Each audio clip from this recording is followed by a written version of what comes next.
Hello, everybody. It's Dave Neal, stand-up comic and host of Bachelor Nation News. We actually have a breaking news update in the Bachelor Clayton Echard paternity scandal. So many different stories going on out there between all of the things happening in the political world and the Bachelorette recap. You can go check all of that out on my YouTube channel right now. But is this a big win for Laura Owens, the lady who accused Clayton of being the father of her unborn twins? Well, they've withdrawn a motion, and we're going to get into that. It is not necessarily a bad thing for Clayton. It just delays one of the judge's motions. And so we'll explain it all. Could you polish this up as a win for Laura's side? Sure, I guess. I mean, it's a Hail Mary. It's almost like this. It's almost hard to relate this to sports terms because Clayton has already won the case, but now it's up for review, and I guess we're just waiting to see if the court grants a new judge. If they do that, will they have to try the whole thing, Karen Reed style? I mean, what are they going to have to do here? So anyhow, let's get into it. I had a second story planned, which is an also very big story. So I'm going to get to the other story I had planned first, which is wild, reported by Clayton's Justice, seeking justice for all victims of Laura Owens. It says, it appears Chicken Soup for the Soul has removed both Laura's and Napkin Lady's prior contributions from the latest digital version of their 30th anniversary edition book. Her interview with Amy Newmark has also seemingly disappeared. We need our X-Files music whenever we talk about things disappearing.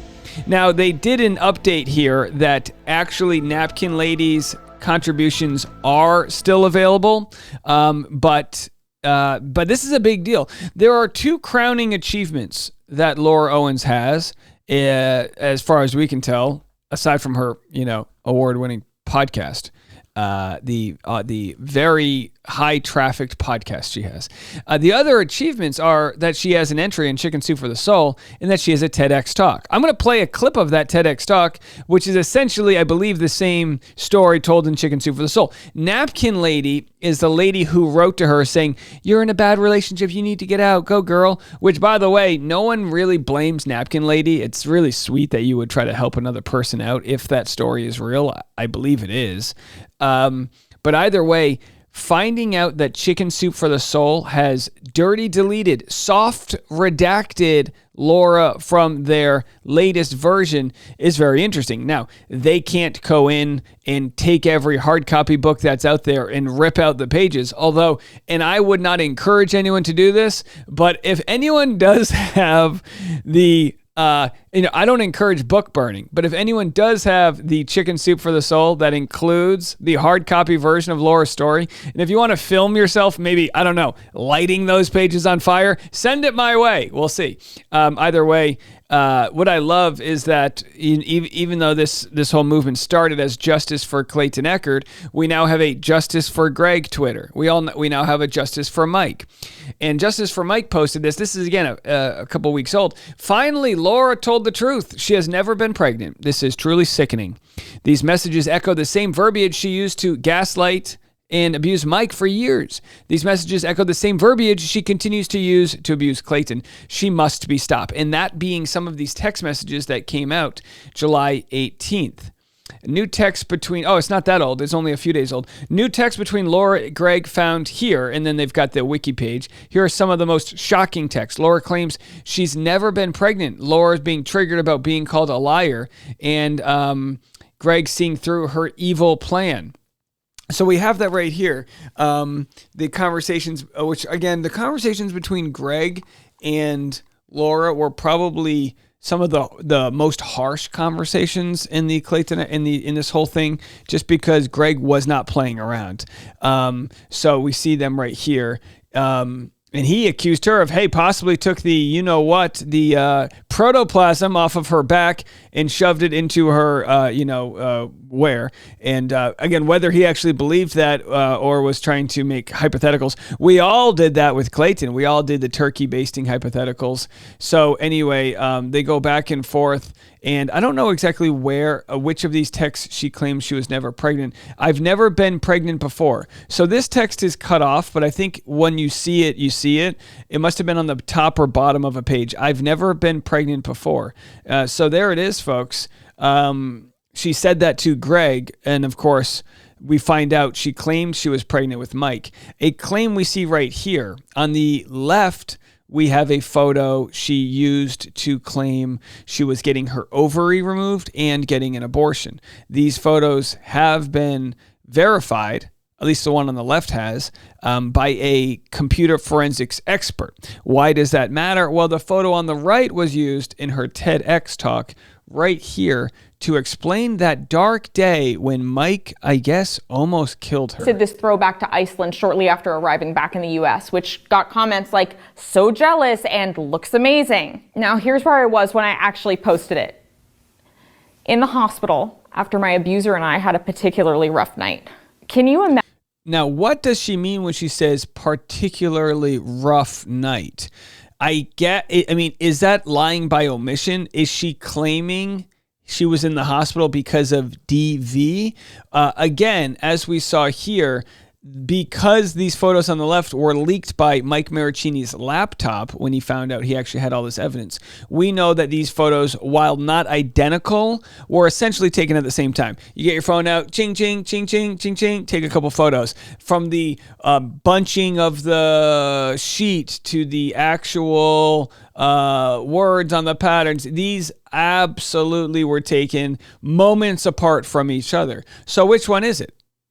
Was it, and again, I think we all know that she would use any of these photos to further any point she's trying to make. So this still stands, her TEDx talk. The comments are disabled, but it still exists out there. Sure, it's got 109,000 views, but honestly, I mean, we can pull that out of our butt in 2 seconds with a video, right? Whether or not it's got any merit is the question we've been asking for a long time, and more likely, if not obviously, we see it doesn't have any merit. In the hospital, after my abuser and I had a particularly rough night. Can you imagine the reaction my friends would have had if I posted my reality instead of the one I portrayed online? Which friends? Okay, so we move on. We shared that for you. Congratulations to Chicken Soup for the Soul. When you go to the podcast episode for Chicken Soup for the Soul, it is not played. Now, here's how it works with podcasting. I have a podcast called The Rush Hour with Dave Neal. You can go check it out. But when you hear Amy Newmark has her podcast, which is, I guess, parallel or maybe just shares the conversations that are within the Chicken Soup for the Soul, no matter where you click on this, it doesn't play.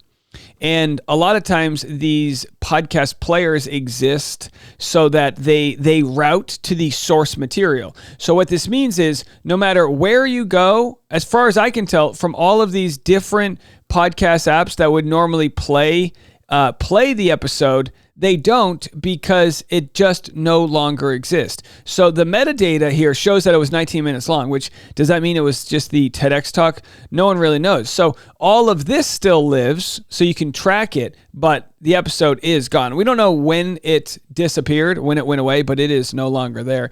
So great work by Clayton's Justice, the Twitter account, on being able to catch up on all of this stuff. Absolutely wild. Now, we have the breaking news. This was a minute entry here. And actually, why don't we go and take a look at where this would be. And by the way, I do want to shout out the comment section is just absolutely on fire here. Someone said she's probably way more upset about this Chicken Soup for the Soul loss than up to her 7 very real children. They are undergoing bankruptcy and still did the right thing. Thank you. The best news I've heard all day. Hoping the TEDx by Jane Doe that is based on lies gets removed also. Again, we'll have to see if the TEDx talk gets removed or what the path is for that. But the Justice for Clayton crowd has the docket update. So this was going viral earlier today. Case status minute entry. And people were wondering, what the hell does this mean? Well, now we know, thanks to old Jingy, David Jingy, the jingiest of jinguses. He, Gingras, whatever his name is. He, there was an update. He posted this. And here's the update. Order entered by court. It has been brought to the court's attention that a notice of change of judge for cause, memorandum and affidavit in support filed on July 8th, 2024, before the presiding family court judge, Honorable Rhonda Fisk. This court prematurely ruled on petitioner's motion to vacate judgment, motion for new trial, alternatively, motion to alter, amend judgment, motion for leave to exceed page limits, filed on July 12th, 2024, unaware of the notice that would suspend the court's authority.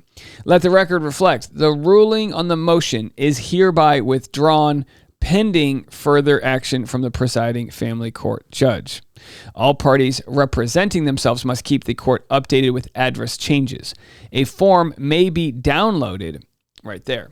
So what does this mean? This means that Judge Mata probably, or I'm assuming most definitely, ruled to dismiss a previous motion by Jingy, but didn't know that Jingy had filed a motion to withdraw her or to change judges. So now this response by Judge Mata has to wait until the motion is ruled upon to possibly remove her. Jingy calls her bias and all these other things. I don't know when that's going to come in. That's the one thing people are asking right now. Oh my gosh, when are we going to know? It could be today. It could be a week from now. I have no idea the response time of Judge Fisk here. Someone said, I hope you get a new trial. If so, how long do you think you'd need to thoroughly argue the case? And is it different if it's judge or jury? 2 hours was definitely not enough. So who the hell is this that wants a new trial? Again, I personally don't have much thought about this. I believe a new trial would just lead to more cases where you prove she committed fraud, more cases where you see all of that stuff. So I don't think that's a good thing for her. And I just think that it delays the inevitable. There is very little argument from Gingras' side about the fact that she lied about Planned Parenthood, lied about going on a Sunday, lie. What are they going to sue me for every time I say la la la la la la la la lie? La la la la la la la la la. It's exhausting. I'm burnt out by this case, but I'm going to continue covering it. I just, we'll have to see what the judge says. We'll have to see if they, by all means, it doesn't mean she wins. Like I said, it just feels like it delays the inevitable. But if we all need to rally around and raise a couple extra bucks and get the attention of new people and do that, we will. We haven't exhausted an iota of the amount of bandwidth that is possible as long as we all stick together. We're seeing that with the Justice for Mike crowd, the Justice for Greg crowd, the Justice for Clayton crowd. We're seeing that. Everyone has stuck together. All I ask of people right now, be patient, wait to see what needs to happen next. And if we have to revamp this whole thing, a fight we kind of thought was nearing its close, if we have to do all of that, by golly, I'll be here to do it. I got cold brew on top of cold brew to cover this case. So let's not take this as a moment where it's a loss. I think we just take this as let's wait and see what the judge says, right? All right. Well, everyone have a good day.